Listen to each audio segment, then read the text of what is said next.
Hi hello guys, welcome back to my channel ಬ್ರೂನಿ Ambuja log. ನಾನಿವತ್ತು ನನ್ನ ಡೇನ ನನ್ನ ಶಾಪಿಂದನೇ ಸ್ಟಾರ್ಟ್ ಮಾಡ್ತಾ ಇದ್ದೀನಿ. ಅಂದರೆ ಆಲ್ರೆಡಿ ನಾನು ಮನೆಯಿಂದ ಹೊರಟುಬಿಟ್ಟಿದ್ದೆ, ಹಾಗಾಗಿ ನನ್ನ ಲಾಗ್ನ ಸ್ಟಾರ್ಟ್ ಮಾಡೋಕ್ಕಾಗಲಿಲ್ಲ ಮನೆಯಲ್ಲಿ. ಸೊ ನನ್ನ ನನ್ನ ಲಾಗ್ನ ಇವತ್ತು ಶಾಪಿಂದನೇ ಸ್ಟಾರ್ಟ್ ಮಾಡ್ತಾ ಇದ್ದೀನಿ. ನಾನು ಶಾಪಿಗೆ ಬಂದು ನಂತರ ನಾನು ಒಂದು ಪಾಸ್ಪೋರ್ಟ್ ಸೈಜ್ ಫೋಟೋ ತೆಗೆಸ್ಬೇಕಿತ್ತು, ಹಾಗಾಗಿ ಒಂದು ಸ್ಟುಡಿಯೋಗೆ ಬಂದೆ. ಹಾಗೆ ಫೋಟೋನ ತೆಗೆಸ್ಕೊಂಡು ರಿಟರ್ನ್ ಬ್ಯಾಕ್ ನನ್ನ ಶಾಪಿಗೆ ಬಂದೆ. ಶಾಪಲ್ಲಿ ಜುಬೇರು ಕೂಡ ಬಂದಿದ್ದ. ಜುಬೇರ್ ಬಟ್ಟೆ ಎಲ್ಲ ಜೋಡಿಸ್ತಾ ಇದ್ದ, ಎಲ್ಲ ರೆಡಿ ಮಾಡ್ತಿದ್ದ. ಅಷ್ಟರಲ್ಲಿ ಆಂಟಿ ಮತ್ತು ಅರ್ಪಿತಾ ಬಂದರು. ನಾವು ಪಾಪುಗೆ ಬಟ್ಟೆ ತರೋಣ ಬರ್ಡೇಗೆ ಅಂತ ಹೇಳಿ ಹೊರಟ್ವಿ. ಅಂದರೆ ಪಾಪು ಬರ್ತ್ಡೇ ಇತ್ತು, 18th ಡಿಸೆಂಬರ್ 18th ಪಾಪದ ಬರ್ಡೇ ಇದೆ. ಹಾಗಾಗಿ ನಾವು ಬಟ್ಟೆ ಪರ್ಚೇಸ್ ಮಾಡ್ಕೊಂಬರೋಣ ಅಂತ ಹೇಳಿ ಹೊರಟ್ವಿ. ಆ್ಯಕ್ಚುಲಿ ಪಾಪು ಬರ್ಡೇ ಇರೋದು ಡಿಸೆಂಬರ್ 18th. ನಾವು ಫಸ್ಟ್ ಇಯರ್ ಬರ್ಡೇ ಆಗಿರೋದ್ರಿಂದ ಸೆಲೆಬ್ರೇಷನ್ನ ಒನ್ ಡೇ ಬಿಟ್ಟು ಮಾಡೋಣ ಅಂತ ಹೇಳಿ ಡಿಸೆಂಬರ್ 20th ನಾವು ದೇವಸ್ಥಾನದಲ್ಲಿ ಬರ್ಡೇನ ಆಚರಿಸ್ತಿದ್ದೀವಿ. ಸೊ ಹಾಗಾಗಿ ಸೆಲೆಬ್ರೇಷನ್ ಗ್ರ್ಯಾಂಡಾಗಿ ಇದ್ದಿದ್ದರಿಂದ ಸ್ವಲ್ಪ ಬಟ್ಟೆ ಎಲ್ಲ ಚೆನ್ನಾಗಿರೋದು ಪರ್ಚೇಸ್ ಮಾಡಬೇಕು ಪಾಪುಗೆ ಅಂತ ಹೇಳಿ ಹೊರಟಿದ್ವಿ.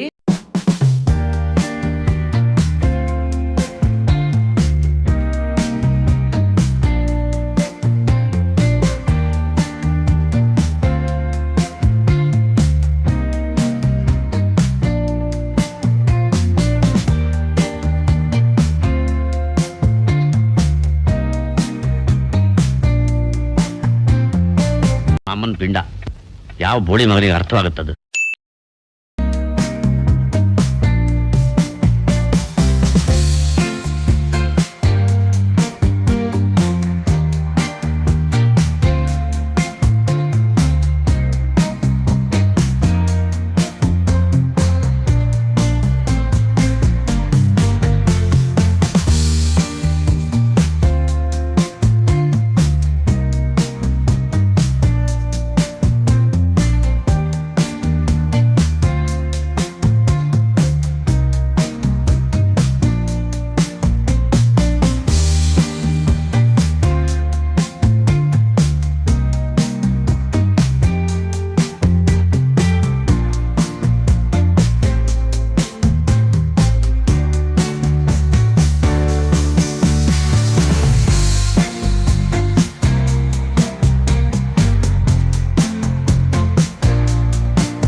ನೋಡಿದ್ರಲ್ಲ ನಮ್ಮ ಪಾಪು ಡ್ಯಾನ್ಸ್ ಹೇಗಿತ್ತು ಅಂತ ಹೇಳಿ. ಸಾಂಗ್ ಹಾಕ್ಕೊಂಡು ಫುಲ್ಲು ಡ್ಯಾನ್ಸ್ ಮಾಡ್ತಾಯಿದ್ಲು. ಆಮೇಲೆ ಮತ್ತೆ ಬಂದ್ವಿ ನಾವು ಶಾಪ್ ಹತ್ರ, ಅಂದರೆ ಸಿಟಿಗೆ ಬಂದು ಪಾಪುಗೆ ಬಟ್ಟೆ ನೋಡೋಣ ಅಂತ ಹೇಳಿ ಬಂದ್ವಿ.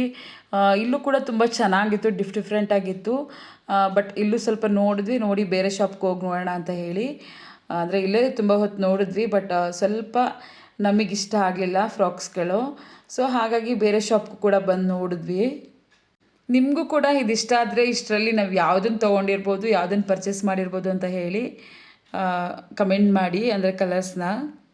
ಗೈಸ್ ತುಂಬ ಚೆನ್ನಾಗಿತ್ತು, ಒಂದೊಂದು ಡಿಫ್ರೆಂಟಾಗಿತ್ತು ಪಾಪುದು ಬಟ್ಟೆಗಳಂದರೆ. ನಾವು ಈ ಥರ ಬಟ್ಟೆನ ಸ್ವಲ್ಪ ಹಾಕಲ್ಲ ಪಾಪುಗೆ ಚುಚ್ಚುತ್ತೆ ಅಂತ ಹೇಳಿ, ಆದರೆ ಇವಾಗ ಫಂಕ್ಷನ್ ಇರೋದ್ರಿಂದ ಈ ಥರ ಬಟ್ಟೆನೇ ಹಾಕಬೇಕು ಅಂತ ಹೇಳಿ ಬರ್ಡೇಗೆ ಅವರ ಅಮ್ಮ ತುಂಬ ಇಷ್ಟಪಟ್ಟು ಇದೇ ಥರದ್ದು ತೊಗೊಬೇಕು ಅಂತ ತೊಗೋತಾ ಇದ್ಲು. ಅವಳು 2 ಫ್ರಾಕ್ ತೊಗೊಬೇಕು ಅಂದ್ಬಿಟ್ಟು ಒಂದೊಂದು ಕಡೆ ನೋಡೋಣ ಅಂತ ಹೇಳಿ. ನಿಮಗೆ ಗೊತ್ತಲ್ಲ, ಹೆಣ್ಮಕ್ಳು ಅಂದರೆ ಎಲ್ಲಿ ನೋಡಿದ್ರು ಒಂದು ಶಾಪಲ್ಲಿ ನೋಡಿದ್ರೆ ಸಾಕಾಗಲ್ಲ, ಮತ್ತೆ ನೋಡಬೇಕು, ಇನ್ನೊಂದು ಶಾಪಲ್ಲಿ ನೋಡೋಣ ಅಂದ್ಬಿಟ್ಟು ನೋಡ್ತಾನೆ ಇದ್ದರು. ಹಾಗಾಗಿ ನಾವು ನಮ್ಗೆ ಗೊತ್ತಿರೋ ಶಾಪ್ ಎಲ್ಲನೂ ಕರ್ಕೊಂಡೋಗಿ ತೋರಿಸಿ ಎಲ್ಲ ಕಡೆನೂ ತೋರಿಸಿದ್ವಿ. ಆ್ಯಂಡ್ ಕೊನೆಗೂ ಅವಳಿಗೆ ಇಷ್ಟ ಆಯಿತು. ಹಾಗಾಗಿ 2 ಫ್ರಾಕ್ನ ಪರ್ಚೇಸ್ ಮಾಡಿಕೊಂಡ್ಳು. ಅಂದರೆ 2 ಫ್ರಾಕ್ನ ಅಭಿ ಪಾಪುಗೆ ಅಂತ ಹೇಳಿ ಕೊಡಿಸ್ದ. ತಗೊಂಡ ನಂತರ ಅಭಿ ರಿಲೇಷನ್ದೇ ಅಂದರೆ ರಿಸೆಪ್ಷನ್ ಇತ್ತು, ಅದನ್ನು ಕೂಡ ನೈಟ್ ಹೋಗಿ ಮುಗಿಸ್ಕೊಂಡು ಮತ್ತೆ ಮಾರನೇ ಬೆಳಗ್ಗೆಗೆ ನಮ್ಮ ಭೂಮಿಗೆ ಸೀರೆ ತೊಗೊಬೇಕಿತ್ತು, ಧಾರೆ ಸೀರೆ. ಕರ್ನಾಟಕ ಸ್ಯಾರಿ ಸೆಂಟ್ರಿಗೆ ಹೋಗೋಣ ಅಂತ ಹೇಳಿ ಅಭಿ ಕರ್ನಾಟಕ ಸ್ಯಾರಿ ಸೆಂಟರ್ ಹತ್ರ ಕರ್ಕೊಂಬಂದ. ಅಲ್ಲಿ ಕೂಡ ನಮಗೆ ಇಷ್ಟ ಆಗಲಿಲ್ಲ ಸ್ಯಾರೀಸ್, ಅವಳಿಗೂ ಕೂಡ ಇಷ್ಟ ಆಗಲಿಲ್ಲ.